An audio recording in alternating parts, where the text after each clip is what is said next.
कि मरीज़ को मैयत समझकर गुस्ल भी दे दिया गया, कफन पहना दिया गया, कब्रिस्तान की तरफ भी ले जाया जा चुका था और मरीज़ होश में। अस्सलामु अलैकुम वरहमतुल्लाहि वबरकातुहू।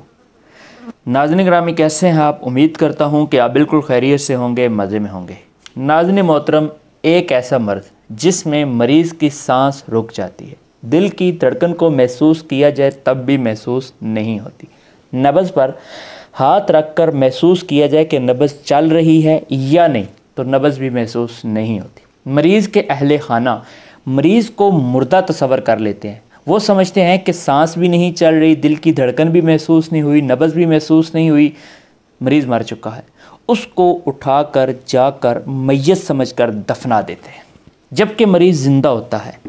आज की ज़ेर नज़र वीडियो में मैं आपको उस मर्ज़ के बारे में बताने वाला हूँ, उसकी अलामात बताने वाला हूँ कि आखिर वो कौन सी अलामात हैं और वो कौन सा मर्ज़ है, उसमें कौन से असबाब हैं और साथ ही साथ उसका इलाज फिर क्या किया जाए। अगर मरीज़ बेहोश पड़ा हुआ है उसको क्या दिया जाए जिससे वो होश में आए, उसकी मर्ज़ का जो दौरा है वो कम हो। और साथ ही साथ मैं आपको बताने वाला हूँ कि ऐसे मरीज़ को कितनी देर के बाद दफनाना बेहतर है, कितनी देर के बाद हम उसको दफना दें, हमें यकीन हो जाए कि वो ज़िंदा नहीं है बल्कि इस दुनिया से जा चुका है, हम उसको तसल्ली से अपने दिल के इत्मीनान से कि ये वाक़तन मर चुका है, हम ज़िंदा को ना दफनाएं। आज की वीडियो का यही मौजू है। लेकिन वीडियो के असल हिस्से की जानब बढ़ने से पहले आपसे एक छोटी सी गुजारिश है कि अगर आप हमारे चैनल तिब हिजामा ऑनलाइन पर पहली बार आए हैं या आप हमारी वीडियोस को देखते रहते हैं लेकिन आपने नीचे लाल सा बटन अभी तक नहीं दबा रखा तो इसको दबा दीजिए और साथ ही घंटी के निशान को भी दबाकर नोटिफिकेशन को ऑल पे कर लीजिए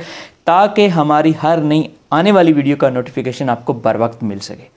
नाज़रीन गिरामी, एक मर्ज़ हवास बाख्ता होना कि मरीज़ की हिस्सो हरकत जिसमें ख़त्म हो जाती, जिससे मरीज़ की हरकत रुक जाती हैं। यानी अगर मरीज़ खड़ा हुआ है तो खड़े ही रहता है, अगर बैठा हुआ है तो बैठे ही रहता है, अगर लेटा हुआ है तो लेटा ही रहता है। ये एक सूरत है मर्ज़ की, लेकिन ये ख़तरनाक नहीं है, इसमें मरीज़ जल्द ठीक हो जाता है। एक दूसरी सूरत है कि इस सूरत में मरीज़ एकदम उसकी तमाम हरकत और हिस्स ख़त्म हो जाती है, रुक जाती है।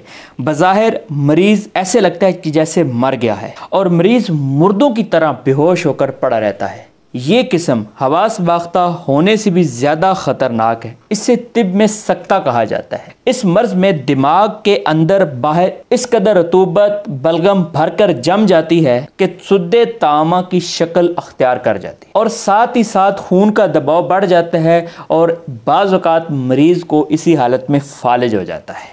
इस मर्ज़ में मरीज़ को जितना भी होश में लाने की कोशिश की जाए मरीज़ होश में नहीं आता। उसके हाथ पाँव जिस्म ठंडा होने लगता है, आंखें पथरा जाती हैं, सांस रुक जाती है और दिल की जो धड़कन है वो बिल्कुल महसूस नहीं होती। और अगर मर्ज़ का दौरा ज़्यादा सख्त ना हो तो सांस बहुत ही ज़्यादा मुश्किल से आती है और मुंह से झाग आने लगती है और हत्ता के मरीज़ का बेखबरी में पखाना भी निकल जाता है, लेकिन मरीज़ के अंदर किसी भी किस्म की कोई हरकत महसूस नहीं होती। और मरीज़ के अहले खाना कभी नब्ज़ देखते हैं, कभी दिल पे हाथ लगाते हैं, कभी नाक के पास हाथ रखते हैं, लेकिन किसी किस्म की अगर दौरा सख्त है तो कोई हरकत महसूस नहीं होती। अगर दौरा सख्त नहीं है तो हल्की फुल्की सांस, हल्की फुल्की दिल की धड़कन महसूस हो जाती है, लेकिन दौरा जैसे जैसे सख्त होता है तो ये हरकत बंद हो जाती हैं। इसी हालत में बाज़ औक़ात 99% मरीज़ मौत की आगोश में चले जाते हैं। लेकिन अगर मरीज़ बेदार हो जाए, होश में भी आ जाए तो उससे बाज़ औक़ात फालिज हो जाता है और खुदा न करे बाज़ औक़ात अपनी यादाश्त खो बैठता है, उसे कुछ भी याद नहीं रहता। इस मर्ज़ के असबाब पर अगर बात की जाए तो इसका एक बड़ा सबब है सर में अचानक ज़ोर से कुछ चोट लगना, कोई चीज़ लगना या कोई ऐसी खबर, कोई ऐसी बात सुन लेना जिसको फौरी तौर पर दिमाग पर या दिल पर सवार करने से मरीज़ के ऊपर सक्ता तारी हो जाता है। या एक वजह है कोई जहरीली या कोई जहर वाली चीज़ खा लेना जिससे मरीज़ की हिस्सो हरकत बंद हो जाती है। और एक बड़ा सबब है तर सरद चीज़ों का ज़्यादा इस्तेमाल जो बलगम को बहुत ज़्यादा पैदा कर रही। वो कौन सी हैं स्क्रीन पर आ चुकी हैं। एक नंबर यानी कि आसाबी उज़लाती चीज़ें मरीज़ पर बंद होंगी, ये मरीज़ हरगिज़ इस्तेमाल नहीं करेगा। 2 नंबर और 3 नंबर ग़िज़ाओं का आप मरीज़ को इस्तेमाल कराएंगे।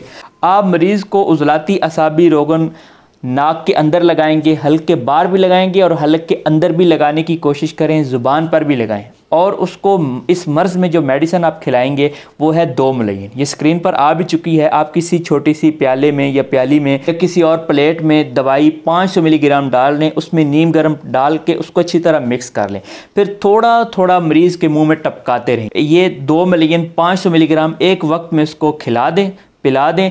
और साथ ही साथ रोगन नंबर 3, ये भी स्क्रीन पर आ चुका है, इसको आप मरीज़ के नाक में लगाते रहें। अगर रोगन नंबर 3 भी लगाएंगे तो बहुत फ़ायदा होगा। और जब मरीज़ होश में आ जाए तो एलोवेरा का पानी 50 मिलीग्राम मरीज़ को पिलाएं।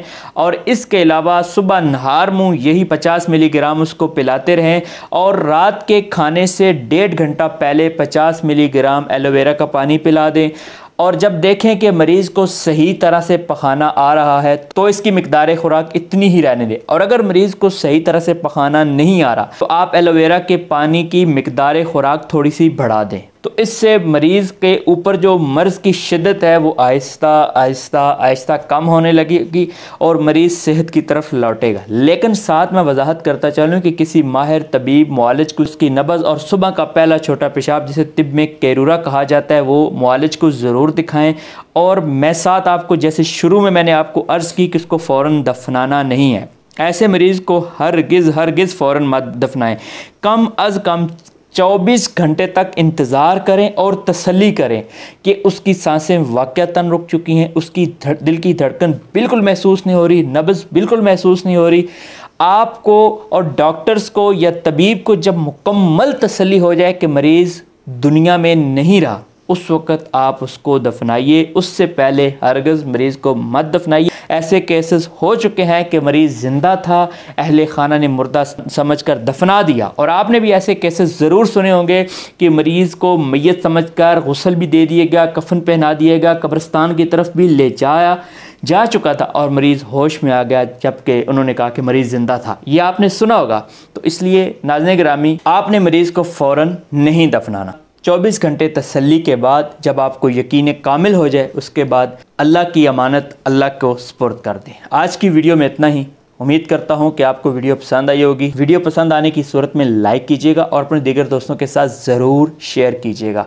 अपने दोस्त अपने भाई हर्बलिस्ट हकीम अब्दुल मनान को इजाज़त दें। फिर किसी नई वीडियो में मुलाकात होती है। अल्लाह निगहबान।